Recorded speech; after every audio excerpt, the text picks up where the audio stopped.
Hi there, I'm Craig Stevenson, the President and CEO of this gem of an institution, Centennial College, and a warm Centennial welcome back to those who will be completing the lab components of their programmes.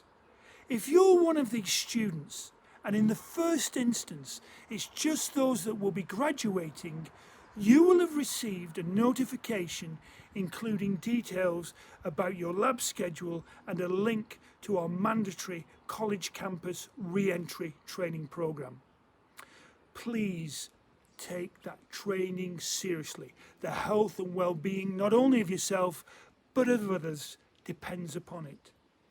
Don't assume it's just about keeping your distance. It isn't. It goes well beyond that, and the training material will show you how.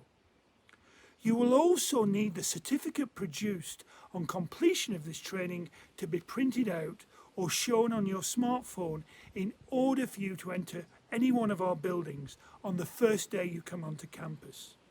You will also be asked to show that first day, and indeed every day you come onto campus, that you've passed a pre-screening assessment, details of which you will discover in the training session, which incidentally I, faculty and anyone else who is coming onto campus also have had to complete. And after completing it, I have to say I now feel all the more confident about returning to campus myself. And one reason for me to come onto campus is, along with a handful of volunteers, to welcome you back and distribute welcome packs containing a couple of Centennial College face masks, campus guidelines and a little treat.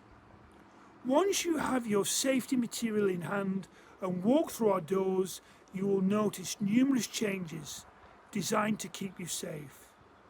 Things will look and feel a little different for sure. But one thing that will not have changed and remains steadfast to this day is our deep commitment to your success and our belief in your future.